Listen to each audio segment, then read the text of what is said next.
fight you now. Oh, are you?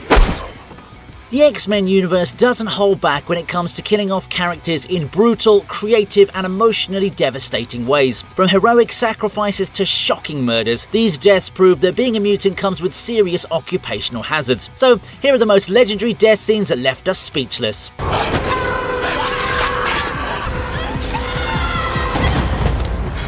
Dr. Rare spent the whole movie being absolutely terrible to traumatize mutant kids, so when Danny's demon bear manifestation shows up to drag her away, it feels like the universe delivering justice. She tries using her force fields, but they're designed to keep people in, not nightmare creatures out. It's vicious and honestly deserved. She had this coming from the moment she started experimenting on children. It's a scientific organization founded by my superiors. We screwed our heads? To save you! You all would have been dead a long time ago! Good evening. My name is Sebastian Shaw, and I am not here to hurt you. Darwin's power is reactive evolution. His body automatically adapts to survive literally anything. So when Sebastian Shaw forces pure energy down his throat, you watch Darwin's body desperately try every possible adaptation to survive. His skin shifts through stone, metal, different textures, cycling through defenses faster and faster. So tell me about your mutation. Well, I adapt to survive. Darwin explodes from the inside out right in front of his friends, and the worst part is that you can see in his eyes that he knows his power isn't enough this time. It happens so fast. 1 second he's trying to save his friends, the next he's just gone. No last words, no dramatic moment. Adapt to this.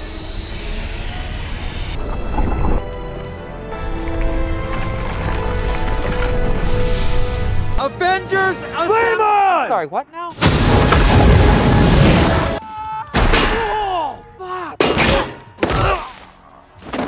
Johnny Storm talks way too much, giving away their entire plan while insulting Cassandra Nova in the most creative ways possible, and she decides she's had enough of his mouth.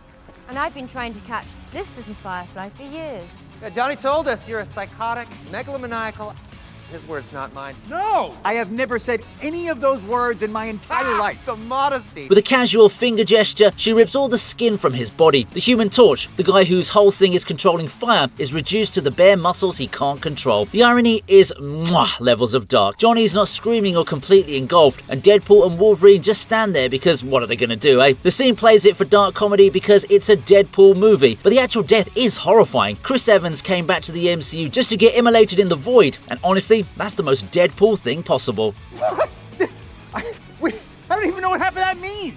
I don't... Not my favorite Chris. Stupid piece of shit. You just got him killed. Hey, we're all grieving.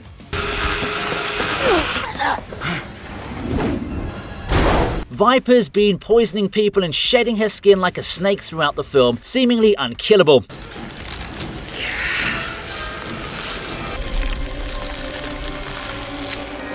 During the final battle with the Silver Samurai, it's actually Yukio who gets the kill. She uses her precognition to predict Viper's moves and ends up hanging her with a wire or cable, strangling her. Viper struggles but can't break free, and Yukio watches her die, fulfilling the vision she had earlier about everyone's death. Viper doesn't get taken out by Wolverine's claws or in some epic battle. She gets executed by someone who saw it coming and made sure it happened.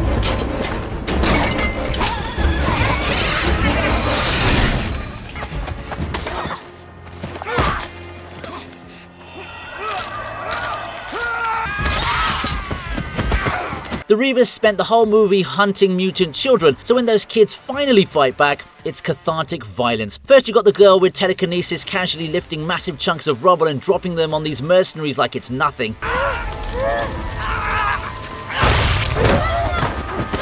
Then the kids work together. One freezes, pierces men solid, another shatters them. Someone else uses their powers to tear through the bad guys like tissue paper. These are children who've been experimented on and hunted, and now they're unleashing everything they've got. Donald Pierce gets killed by all of them after watching his entire team get demolished by the kids he underestimated. The deaths are brutal because they're personal. These kids aren't heroes yet, they're survivors fighting for their lives, and they don't hold back.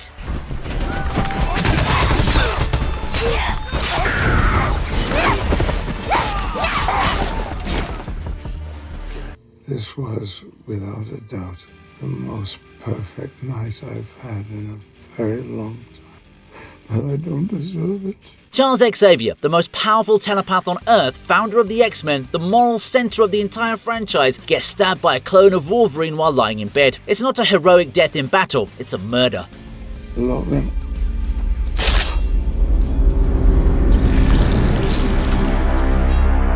X-24 stabs him through the chest and Charles dies confused, thinking Logan did it. His last moments are spent trying to understand why his pseudo-son would kill him. Logan has to hold him while he dies, and you can see the devastation on his face. This death hurts because Charles deserved better, and everything he survived, everything he built, he dies in a random farmhouse, killed by a weapon that wears his best friend's face. Patrick Stewart plays it with such vulnerability that you feel every second. When he finally goes, it's one of the most heartbreaking moments in any superhero movie.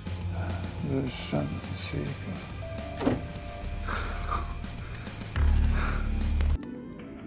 There's something different about him. I was having a good day. No. Sit down. No. Mystique injects a prison guard with extra iron, and when Magneto gets close enough, he senses it. The guard realizes something's wrong as the metal in his blood starts moving. Magneto just raises his hand and rips the iron out of the guard's body in these grotesque floating spheres while the guy convulses and dies. It's visceral and horrifying because you're watching someone's blood betray them from the inside. Magneto uses those iron spheres to break out of his plastic prison, calm and methodical the whole time. This scene established that Magneto isn't just powerful, he's willing to kill in the most brutal ways imaginable. Much iron.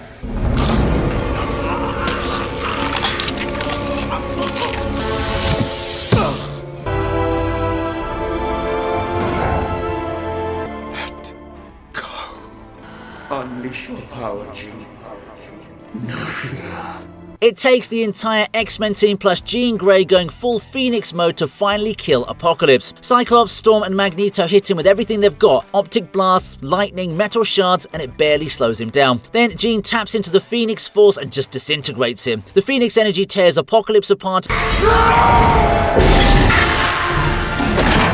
And there's nothing he can do. For a villain who's been presented as an immortal god, watching him get absolutely erased by Jean's cosmic power is the ultimate power statement. The team effort is important, but Jean's the one who actually ends him. She burns away every trace of him until there's nothing left but ash. It's a shame that the movie around this moment is kind of a mess, because the death itself is appropriately epic.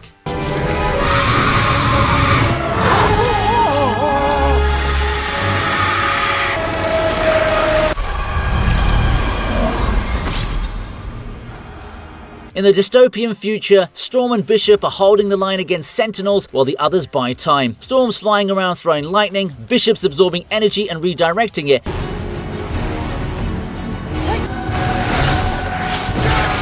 Then, a Sentinel adapts, stabs her through the chest with its blade arm. She dies instantly. Bishop tries to keep fighting, but he's outnumbered and overwhelmed. The Sentinels dogpile him and kill him seconds later. Powerful mutants who survived countless battles, and the Sentinels just erase them like they're nothing. Their deaths are quick, brutal, and emphasize how hopeless the future really is.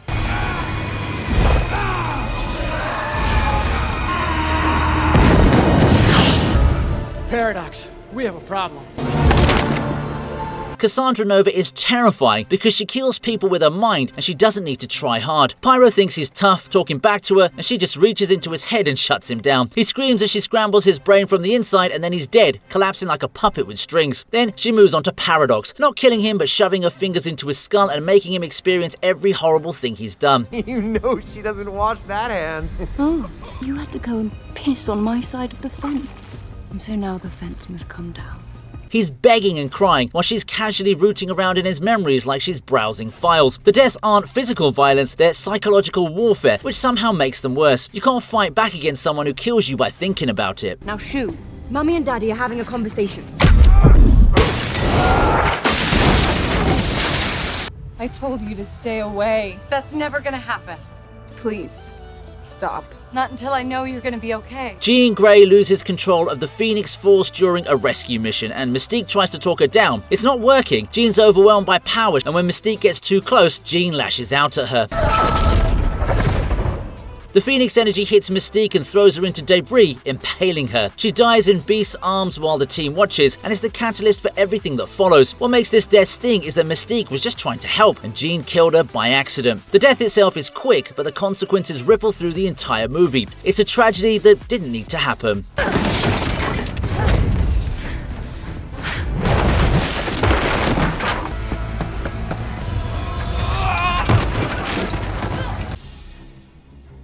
You my brother's new babysitter, John?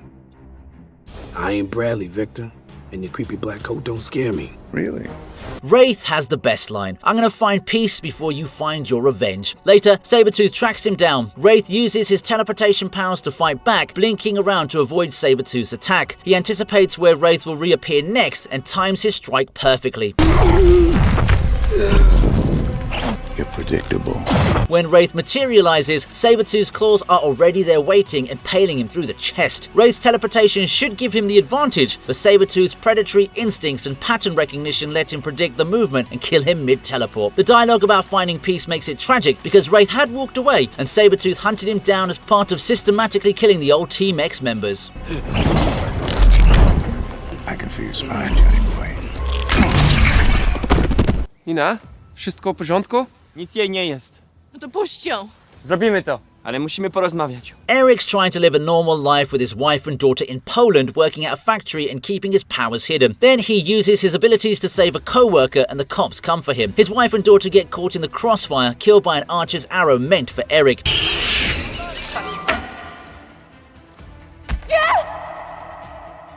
He has to watch his family die because he tried to help someone, because he used his powers for good. The scene destroys him and us. Fassbender's scream as he unleashes his powers in grief is gut-wrenching. This is the moment Eric becomes Magneto again, because the world took everything from him one more time. His family's death isn't heroic or meaningful, it's senseless tragedy that pushes him back into darkness. You understand completely why he joins Apocalypse after this. Is this what you want from me? Is this what I am? What I am. I take it they're not friendly. Goodness, no. Sorry about this, boys. Mission over. Cause of death, 100 kill-thirsty Deadpools. Nice Paul is the most wholesome, positive version of Wade Wilson. He doesn't curse, he's genuinely kind, and he doesn't have a healing factor. When the Deadpool corpse attacks, he tries talking to them because he thinks they're all friends. They shoot him full of holes because this is the Deadpool movie and nice guys finish dead. I think I'm hit. No shit. You did that on purpose. I did no such thing. How long does it take for you to regenerate? Regenerate? He's lying there bleeding out and still being optimistic and forgiving, while regular Deadpool couldn't care as much. It's played for dark comedy, but there's something genuinely sad about watching the one good Wade Wilson get murdered by worse versions of himself. His death is proof that in the multiverse, being nice gets you killed, and your own variants won't even feel bad about it. Say it with me. You're gonna live. I'm gonna live. Say it louder! I'm gonna live! Humanity has always feared that which is different. We are the future. We are the ones who will inherit this Earth. Blink's portal creation abilities make her vital during the final battle against the Sentinels. She's creating teleportation doorways all over the battlefield, letting her teammates redirect attacks, reposition instantly, and stay mobile against enemies designed to adapt and counter their powers. No more hiding.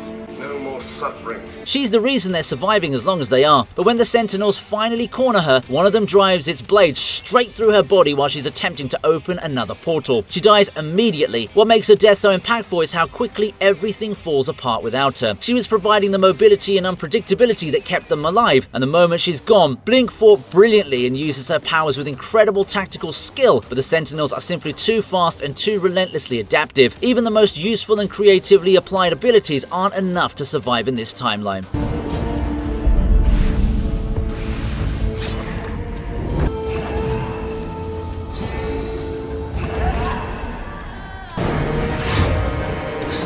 Kurt, get in there.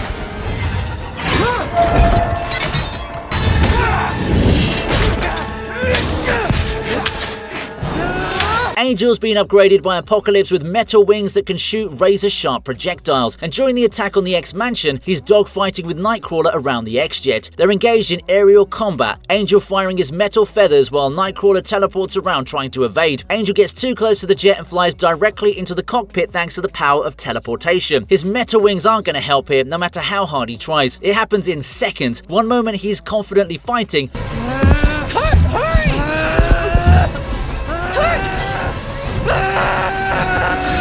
the next he's destroyed by basic physics and poor spatial awareness. The death works because Angel thought his metal wing upgrades from Apocalypse made him superior and invincible, and then an aircraft explosion brutally kills him. Apocalypse doesn't even react to losing one of his horsemen. He's already focused on the next part of his plan. Angel dies as meaningless collateral damage in someone else's war.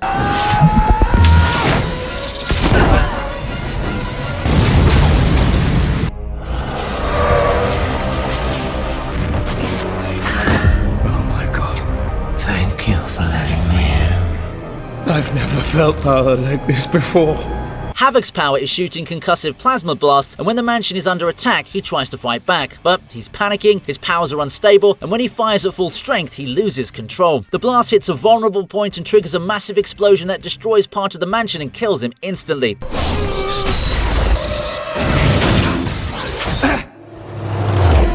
Havoc dies from his own power going out of control, and it happens so fast that nobody can save him. His death kicks off the whole plot because it shows how dangerous even the heroes can be when they're pushed too far. Quicksilver's time-slowing sequence happens right after, saving everyone else, but Havoc's already gone. He died trying to protect people, but his power betrayed him at the worst moment.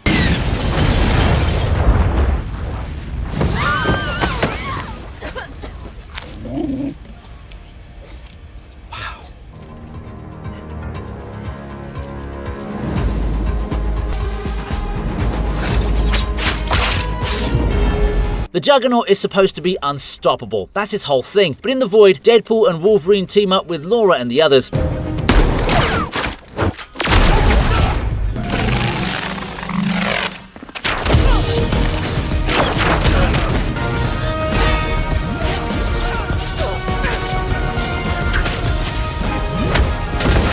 X-23 finds a way to kill him that's as brutal as it is creative. She uses the environment and her combined skills to bring him down, and when he finally falls, it's deeply satisfying because this dude's been a problem the whole time. The fight shows that even the most powerful mutants can be beaten with the right strategy and enough stubbornness. Watching Juggernaut realize he's actually losing before he dies, that's the good stuff. His death proves that being unstoppable doesn't mean much when you're fighting someone like Laura who refuses to quit. Adios, pendejo. I guess we want to take care of this now. Give me that. We gotta go around. That truck will find the farmers. Follow my lead. Bring extra ammo.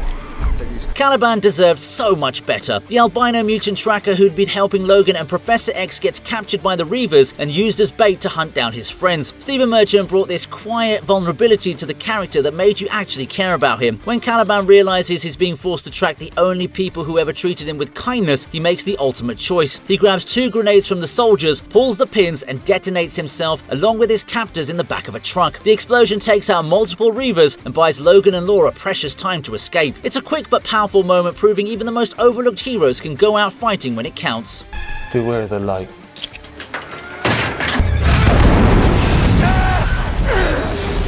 Wait, is that you? Your striker finally figured out how to shut you up. Wait.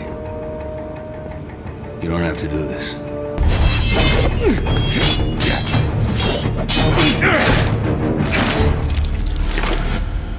Look, this version of Deadpool was an abomination, we know that.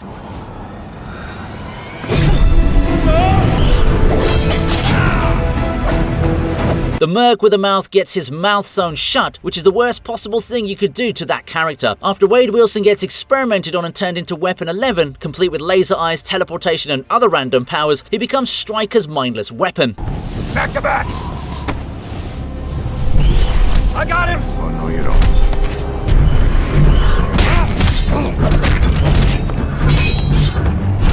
The final showdown on the cooling tower sees Wolverine and Sabretooth temporarily team up, with Logan slicing clean through Weapon 11's neck. The head goes flying, seemingly ending the threat, but then his eyes open at the end, hinting he's somehow still alive and setting up nothing till the real Deadpool we'd eventually get. This death was honestly mercy for the character's dignity. At least they'd get it right years later.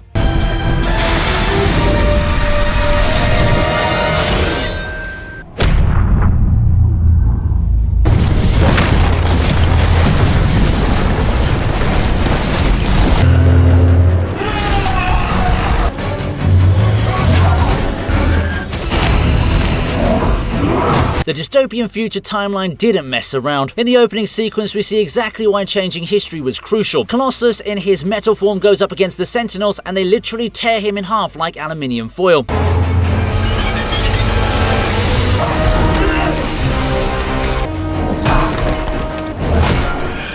The sound of metal screaming as it rips apart made everyone gasp. Then Sunspot gets blasted while trying to fight back with his solar powers. These deaths showed us the Sentinels were unstoppable, killing machines that adapted to any mutant power instantly.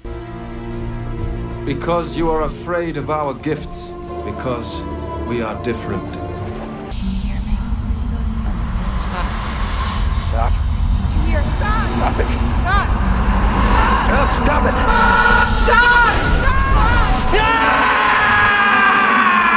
Scott Summers got done so dirty in this movie. The X-Men's leader, still grieving Jean's death, keeps returning to Alkali Lake.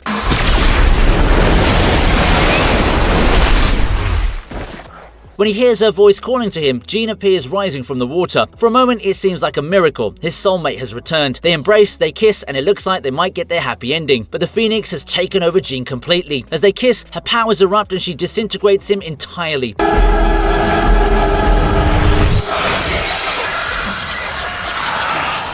We don't even see it happen on screen. The camera cuts away, and when Logan arrives later, only Scott's glasses remain floating in the water. Killing off Cyclops this early was controversial and fans are still mad about it. He deserved better than an off-screen death as a footnote in Jean's corruption arc. Take these off. You can't hurt me.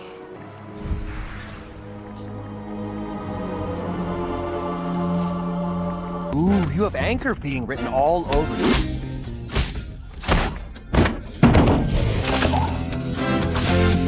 Wade thought he could handle one Wolverine. Then he discovered a cave full of them. Different Wolverine variants from across the multiverse attack and absolutely shred Deadpool. Claws through his chest, face, everywhere simultaneously. It's peak Deadpool chaos, horrifically violent but somehow hilarious because Wade keeps talking even as he's being torn apart. Give me a hand up. Nope, I'm actually okay, thank you. Where the hell are we? I don't know. His healing factors work overtime, regenerating as fast as the Wolverine destroys him, but they just keep stabbing. Watching multiple Hugh Jackmans and Henry Cavill coordinate to take down Ryan Reynolds was both awesome and terrifying. This beatdown gave us a glimpse of what multiversal Wolverine threats could actually do. Wade survives because regeneration is his thing, but it definitely humbled him. Got nothing to say, mouth? I'm gonna fight you now. Oh, are you?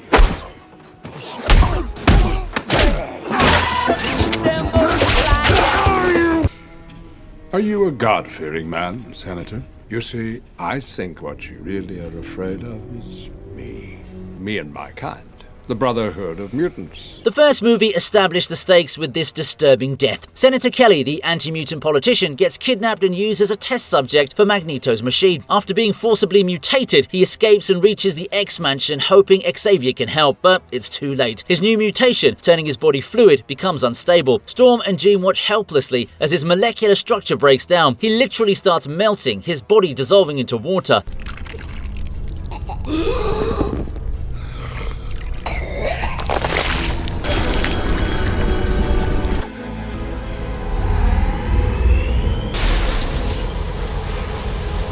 Sophie Turner's Jean fully embraces the cosmic Phoenix Force during the space battle against Vuk. After struggling all movie with the destructive power inside her, Jean makes a choice. No one else dies because of her. In the vacuum of space, she channels more power than any mutant has ever wielded.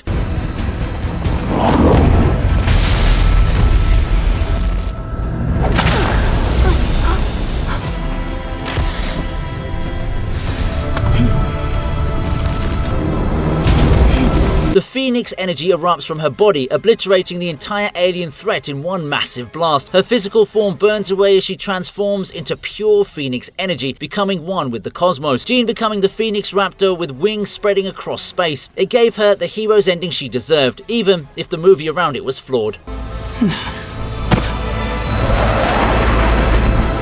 Jean! My emotions make me strong.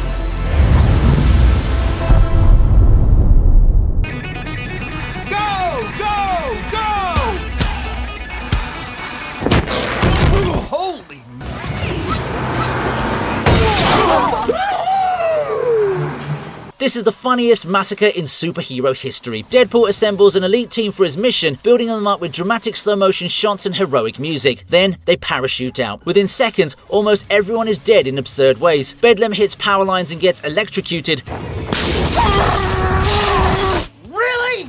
Zeitgeist crashes into a wood chipper and gets shredded, but not before his acid vomit melts Peter. Shatterstar flies into a helicopter rotor. Only Domino survives because luck is literally her superpower. The movie spends time building this team just to kill them all for a joke. It's comedy gold that subverts every superhero team-up trope. Absolutely brutal and absolutely hilarious. X-Force.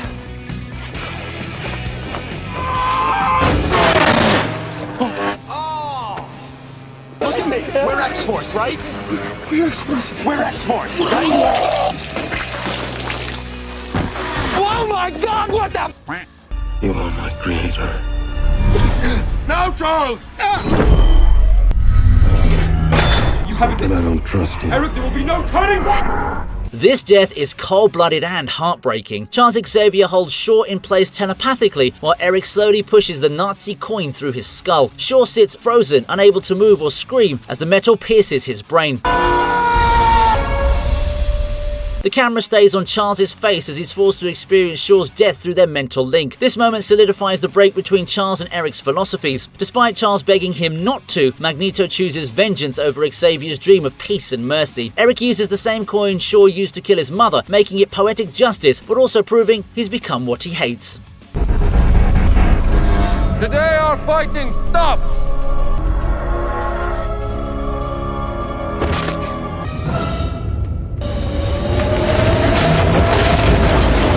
Karma caught up with William Stryker hard. After orchestrating an attack on mutants using his own mind-controlled son and nearly causing a genocide, Stryker gets exactly what he deserves. How does it feel, Bob? Who am I? You are just a failed experiment. As the X-Men escape his flooding base, Magneto chains him to a concrete wall, leaving Stryker screaming and struggling against his bonds as water rushes in. Absolutely brutal and completely deserved. One day, someone will finish what I've started, Wolverine! One day! I hope you sharpen the cream cheese spreader.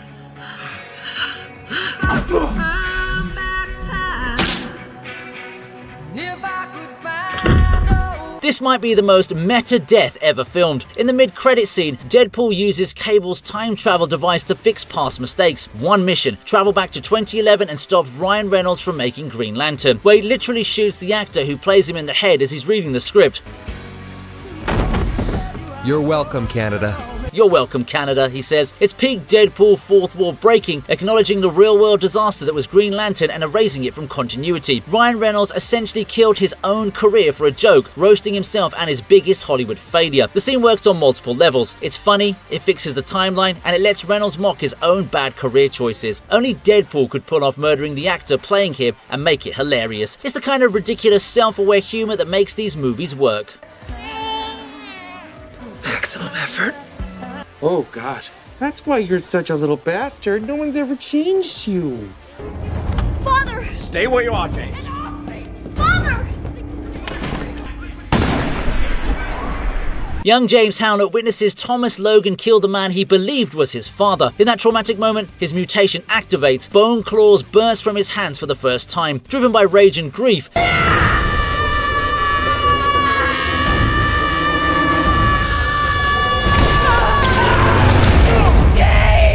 James stabs Thomas through the chest. As he dies, Thomas reveals the truth. You are my son. It's a devastating origin, with James discovering his powers and losing his biological father simultaneously. The tragedy is compounded by his mother's reaction. She cheats on her husband, gets him killed, then looks at her son like he's the monster when he tries to defend him. Logan's entire life becomes defined by this traumatic awakening. It's Wolverine's original sin that haunts him through every film after. I want to go home. We can't. We stick together no matter what. Take care of anyone who gets in our way. Can you do that, little brother?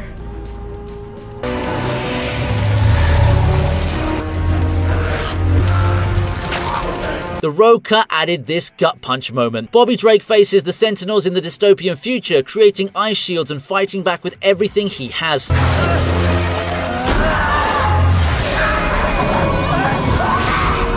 Watching Iceman, one of the original trilogy's core characters, die so brutally really drove home how dangerous these future Sentinels were. It showed that in this timeline, fame and fan favorite status mean nothing. The Sentinels killed everyone efficiently and without mercy. This moment reinforced why changing the past was absolutely critical.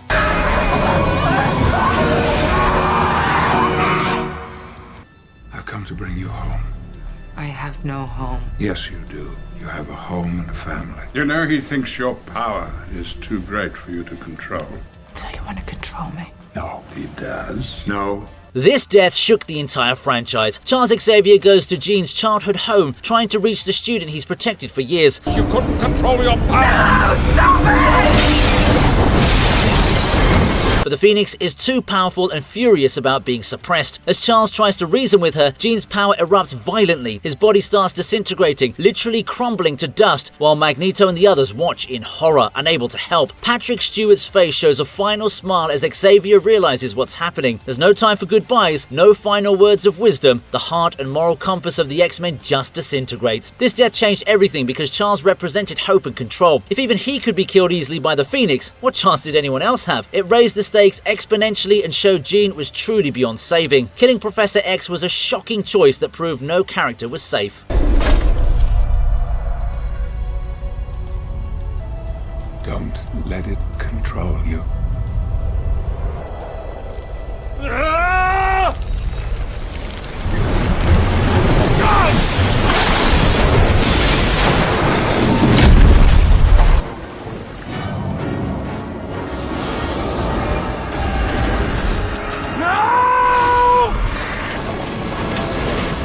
Everybody get out of here!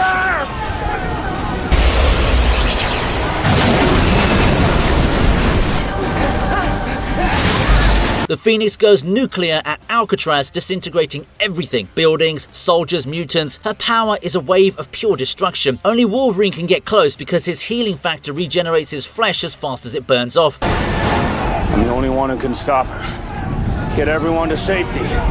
Go! I know you're still there!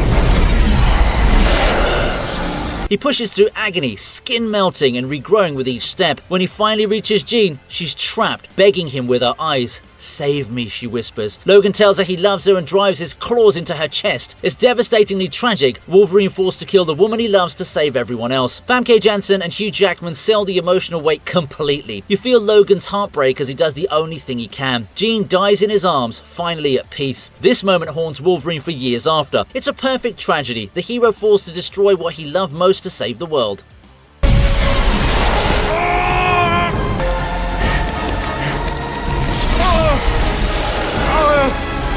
You would die for them.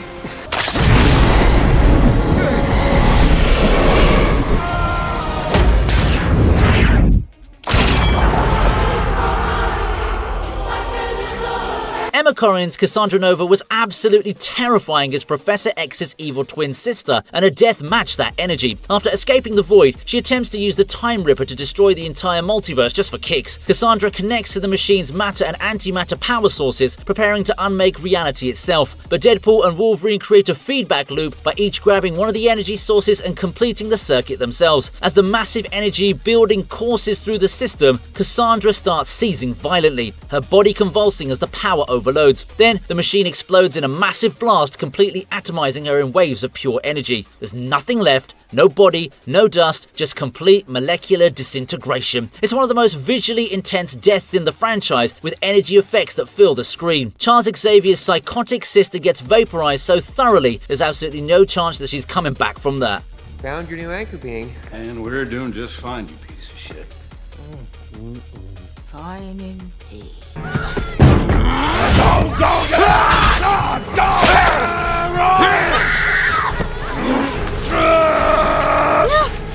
This is it. The death that made grown adults openly cry in theaters. After an entire film watching Logan's healing factor fail and body betray him, he faces X-24, his clone, in one final battle to protect Laura and the young mutants. X-24 impales him on a broken tree branch, and Logan knows he's done. His healing isn't working anymore. Laura manages to kill the clone with an adamantium bullet, then rushes to her father figure's side. Logan, bleeding out and dying, grabs her hand and tells her, "Don't be what they made you." His final lesson to his daughter. Go. Don't be what they made you. Laura calls him daddy for the first time, and you can see it breaks him. He whispers, "So this is what it feels like." Finally understanding peace after a lifetime of pain, and dies holding her hand. After 17 years and 9 films, Hugh Jackman's Wolverine finally gets to rest. They bury him, and Laura turns his cross into an X before walking away. It is the perfect ending. A warrior who spent centuries fighting finally finds peace knowing that he saved his daughter. Not a dry eye anywhere. Oh, this is what it feels like. Hope you liked the video. Please subscribe to the TV Regent, and here's another video that I know you're going to enjoy.